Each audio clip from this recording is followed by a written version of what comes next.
కేసీఆర్ కుటుంబం దోపిడీ చేసిన మాట్లాడుతుంది. తెలియదా?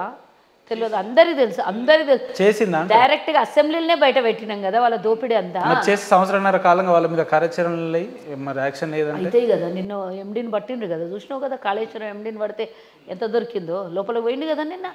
అట్లా ఒక్కొక్కలేదు ఉంటుంది, ప్రాసెస్ ప్రకారం ఉంటుంది. కొంత దానికి అన్నీ ఇట్లా అనగానే ఇట్లా అరెస్ట్ చేసినాం అనుకో, తెల్లారి బెయిల్ తెచ్చుకొని బయట తిరుగుతారు వాళ్ళు.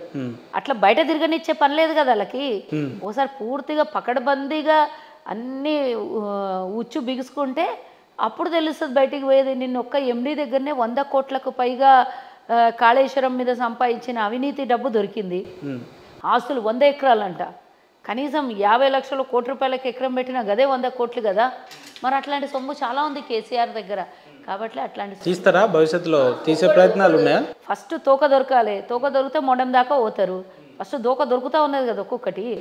ఏదో ఊరికే ఇప్పుడు ఎలక్షన్లలో చెప్పినప్పుడు కేసీఆర్ని అరెస్ట్ చేస్తామో అని అది బరాబర్ ఉంటుంది, కానీ దాన్ని ప్రాసెస్ ప్రకారం చేయాలి కదా. ఊరికే మనం గాలికి అనుకొని కేసీఆర్ని పట్టుకొని కొడుకుని పట్టుకొని వచ్చి జైల్లో వేసినాం అనుకో, వాళ్ళు బరాబర్ మళ్ళీ పూర్తి ఆధారాలు లేదనుకో కోర్టుకు పోతారు, బెయిల్ తెచ్చుకుంటారు. బెయిల్ తెచ్చుకుంటే కవిత ఇట్లా ఇప్పుడు బయట ఎట్లా తిరుగుతున్నారు, గట్లే వాళ్ళు తిరుగుతారు. గట్ల తిరగనిద్దామా? పూర్తిగా పకడ్బందీగా వాళ్ళ అవినీతి మొత్తం రుజువు చేసి వాళ్ళని జైల్లో వేద్దాం.